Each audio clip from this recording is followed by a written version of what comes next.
ఇంకొక chance option ఏంటంటే ఏదైతే దీంట్లో కలిపేశారు ఆ స్మెల్స్ రావద్దు, ఆ స్మెల్స్ని వచ్చే వాటిని చంపేయాలి. అటువంటి వాటి కోసం ఇప్పుడు టాయిలెట్ మనం ఎందుకు క్లీన్ చేస్తాం? క్లీన్ చేయకపోతే ఏమవుతుంది? కంపు కొడుతుంది. ఆ కంపు పోవాలంటే ఏం చేస్తాం? ఈ క్లీనర్స్ వేసి కడుగుతాం. కడిగినప్పుడు ఏమవుతుంది? ఆ కంపు పోద్ది. ఏవైతే దరిద్రాలు కలిసాయో ఆ దరిద్రాల నుంచి వచ్చే దరిద్రపు వాసనలు పోవాలంటే ఏం చేయాలి? ఈ టాయిలెట్ క్లీనర్స్ వాడాలి. మల్లిక్ గారు, ఇంతకీ నెయ్యి కాని నెయ్యిలో జంతువుల కొవ్వు కలిసిందా లేదా అంటే ఏం చెప్తారు? ఇప్పుడు ఈ జంతువుల కొవ్వు కలిసిందా లేదా అనేది తేల్చడానికి సిట్ వేశారు. ఓకే, కానీ సిట్టు ఆ జంతువుల కొవ్వు కలిసిందా లేదా అనే దానికి సంబంధించిన వ్యాలిడేటెడ్ టెస్ట్ ఏది ఇంతవరకు చేయలేదు. అట్లాంటప్పుడు దాంట్లో కలిసిందా లేదా అనేది ఏ ఎక్స్పర్ట్ మాత్రం చెప్పగలరు. మరి ఎన్డీడీబీ రిపోర్ట్ కానీ అలాగే ఎన్డీఆర్ఐ రిపోర్ట్ కానీ ఏం చెప్తున్నారు? ఎన్డీడీబీ రిపోర్ట్ అనేది ఒక హెచ్పిఎల్సి అంటాం. హెచ్పిఎల్సిలో ఓన్లీ మనకి ఫ్యాటీ యాసిడ్స్ ఏమున్నాయి అనేది మాలిక్యూల్స్కి సంబంధించి వాటి పర్సంటేజ్కి సంబంధించిన ప్రొఫైల్ వస్తుంది.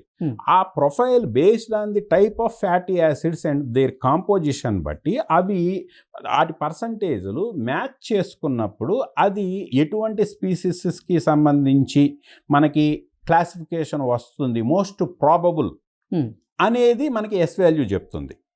ఈ ఫ్యాటీ యాసిడ్ పర్సంటేజ్ని ఎస్ వాల్యూ ఈక్వేషన్లో వేసినప్పుడు ఇదేంటంటే this is most probably palm oil, palm kernel or beef tallow అన్నది ఈక్వేషన్ 1.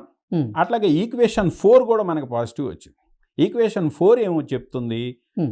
దాంట్లో పామ్ స్టీరిన్స్ ఆర్ ఏదైతే లార్డ్ పంది కొవ్వు వీటిలో ఏదో ఒకటి ఉండే అవకాశం ఉంది అని చెప్పి ఎన్డీడీబీ రిపోర్ట్ వచ్చింది. బట్ ఎన్డీడీబీ కన్ఫర్మ్ చేస్తుందా అంటే ద ప్రాబబిలిటీ చెప్తుంది కానీ కన్ఫర్మ్ చేయదు. కన్ఫర్మేషన్ దేంతో చేయాలి? డిఎన్ఏ అనాలిసిస్లు చేయాలి.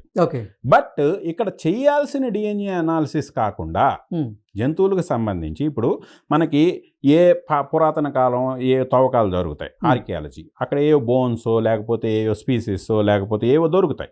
దొరికినప్పుడు ఇది మనిషిదా, లేకపోతే ఇది జంతువుదా, లేకపోతే ఇది డైనోసార్దా, లేకపోతే ఇది పెద్ద తిమింగలందా ఎలా చెప్పగలుగుతాం? దానికి ఆ డిఎన్ఏకి ఒక జెనెటిక్ సీక్వెన్స్ ఉంటుంది. ఆ జెనెటిక్ సీక్వెన్స్ ఏదో ఫైండ్ చేసి ఆ జెనెటిక్ సీక్వెన్స్ని మన యొక్క జీన్ బ్యాంక్స్ అని ఉంటాయి. మనకి ఎట్లయితే మనకి ఒక హత్య జరిగినప్పుడు అక్కడ ఫింగర్ ప్రింట్స్ చెక్ చేసి ఆ ఫింగర్ ప్రింట్ని తీసుకెళ్ళి మనం ఏం చేస్తాం? మన పెద్ద డేటా బ్యాంక్ ఏంటి? ఆధార్లో మ్యాచ్ చేసినప్పుడు ఎంబట్నే ఈ ఫింగర్ ప్రింట్ ఎవరితో మ్యాచ్ అవుతుందో వాడి డీటెయిల్స్ మొత్తం ఇచ్చేస్తుంది, ఇంటికెళ్ళి పట్టుకొచ్చేస్తాం. అదే టైప్లో ఈ జీన్ సీక్వెన్స్ ఏదో ఫైండ్ చేసి ఆ జీన్ సీక్వెన్స్ని పెద్ద డేటాకి మ్యాచ్ చేసుకొని మోస్ట్ ప్రాబబుల్ స్పీసీస్ ఏంటి అనేది డిసైడ్ చేయాలి. అది చేయాల్సిన ప్రొసీజర్. కానీ ఏంటి ఇక్కడ మనకి సిట్ ఏం చేసింది? సిట్ని ఎవరో ట్రాప్లో చేశారు.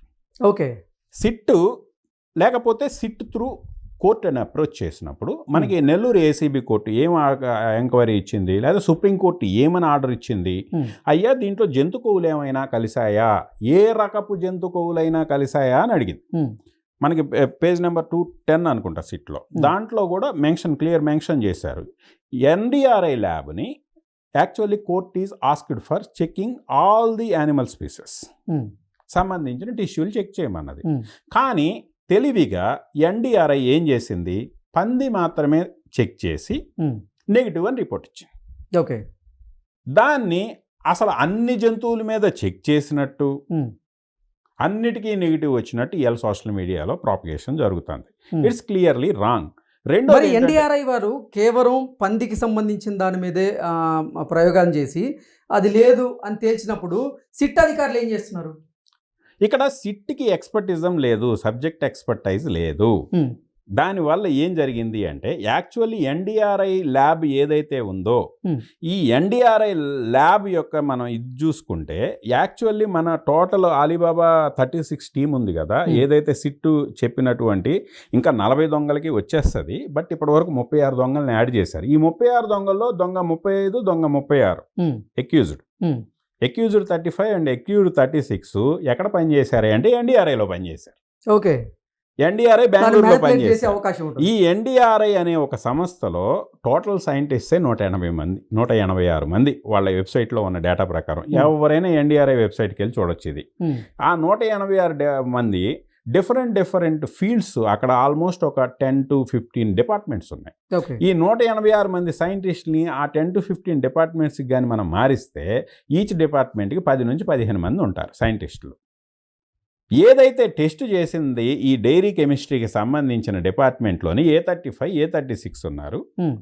అదే డిపార్ట్మెంట్ వాళ్ళు ఇప్పుడు ల్యాబ్లో ఉంటారు. అంటే ఆ ల్యాబ్లో ఉండేది ఎవరు? ఇదివరకు వీళ్ళతో పాటు కలిసి పనిచేసిన కొలీగ్స్, వీళ్ళతో పాటు కలిసి పనిచేసిన సబార్డినేట్స్, జూనియర్స్ అయి ఉంటారు. మరి అటువంటి వాళ్ళతో ఆల్రెడీ ఇప్పుడు మనం జనరల్గా కోర్టుల్లో చూస్తూ ఉంటాం. కోర్టుల్లో జడ్జిలు అందరూ ఇదివరకు లాయర్లుగా పనిచేస్తుంటారు. ఆ లాయర్లుగా పనిచేసేటప్పుడు ఒకవేళ వాళ్ళు ఎవరైతే ఇదివరకు కేసులు డీల్ చేశారో వాళ్ళు రిలేటివ్గా ఎవరన్నా మళ్ళీ ఈయన జడ్జిగా ఉన్నప్పుడు కేసు వచ్చినప్పుడు ఏం చేస్తారు? అయ్యా, నేను ఈ సంస్థకి నేను ఇదివరకు లాయర్గా పనిచేశాను కాబట్టి ఇవాళ ఈ కేసు నా మీద వస్తే ఇమీడియట్గా నాట్ బిఫోర్ మీ అంటారు. మరి ఇక్కడ ఎన్డీఆర్ఐ ఆల్రెడీ అక్యూజ్ 35 అక్యూజ్ 36 ఎన్డీఆర్ఐలో ఆల్రెడీ పనిచేసినందువల్ల వాళ్ళకి సంబంధించిన సబ్జెక్టు నడుస్తుంటే నాట్ బిఫోర్ మీ అని చెప్పాల్సిన ఎన్డీఆర్ఐకి ముందు అసలు శాంపిల్ తీసుకోవటమే తప్పు. అసలు వాళ్ళకి శాంపిల్ పంపించటమే సిట్ చేసిన తప్పు. ఒకవేళ సిట్కి తెలియక పంపించినా అది టెస్ట్ చేసి ఈ చేయాల్సిన అన్ని రకాల టెస్ట్ చేయకుండా చేయాల్సిన test court order for all the animal species అన్నప్పుడు ఇక్కడ పీసీఆర్లో పీసీఆర్ అనేది మ్యాచింగ్ ఎక్విప్మెంట్ అన్నమాట. ఆ డిఎన్ఏ సీక్వెన్స్ని చెక్ చేసి మనం ఇచ్చిన standard sample of DNA sequence రెండు మ్యాచ్ చేస్తుంది. సేమ్ ఉన్నాయి అనుకోండి పాజిటివ్ అని ఇస్తుంది, సేమ్ లేవు అనుకోండి నెగిటివ్ అని ఇస్తుంది. ఇది మ్యాచ్ చేస్తుంది. మ్యాచ్ చేసేటప్పుడు it's like A identification period అంటాం. ఏదన్నా ఒక దొంగతనం జరిగింది, ఏం చేస్తారు? ఆ ఊళ్ళో ఉన్న దొంగలందరినీ తీసుకొచ్చి నిలబెడతారు పోలీస్ స్టేషన్లో. నిలబెట్టి అమ్మ వీళ్ళు ఎవరన్నా గుర్తుపట్టు అంటారు. గుర్తుపెట్టామనుకోండి ఆ దొంగ తీసుకెళ్ళి ఉతికేసి కేసు ఏందనేది తేల్చేస్తారు. ఈ పీసీఆర్ కూడా ఐడెంటిఫికేషన్ పీరియడ్ లాంటిది. కానీ చేయాల్సిన టెస్ట్ ఏంటి? ఈ పీసీఆర్లో ఏం చేశారు? అసలు దొంగ ఎవడో వీళ్ళకి తెలుసు. ఎందుకంటే ఈ A35 A36 ఆల్రెడీ అందులోనే ఉన్నారు. ఇటు స్కామ్లో ఉన్నారు, ల్యాబ్లో ఉన్నారు. అరే బాబు, దొంగ మటుకు ఇప్పుడు దొరకకూడదు కాబట్టి ఐడెంటిఫికేషన్ పీరియడ్లో ఎవరిని పెట్టాలి? మేమైతే పందికోవు కలపలేదు, మా వాళ్ళు చెప్పారు కాబట్టి పందికోవు మటుకు మీరు పెట్టుకోండి ఐడెంటిఫికేషన్ పీరియడ్లో. ఎట్టా వాళ్ళు చూస్తారు, పీసీఆర్ చూస్తుంది, ఓకే పందికోవు అయితే కలపలేదు కాబట్టి పందికోవని చూసినా కలపలేదని అంటది. ఆ రిపోర్ట్ నువ్వు పంపించి మేము మేనేజ్ చేసుకుంటాం తర్వాత. అరే మహాప్రభు, నేనేదో ఇందులో ఇరుక్కొని నన్ను బయటపడే ఏదో బతిలాడుకుంటారు. ఎందుకంటే వాళ్ళు బెయిల్ మీద ఉన్నారు. వాళ్ళు హ్యాపీగా అందరితో మాట్లాడుకోగలుగుతారు. ఏదో జరిగింది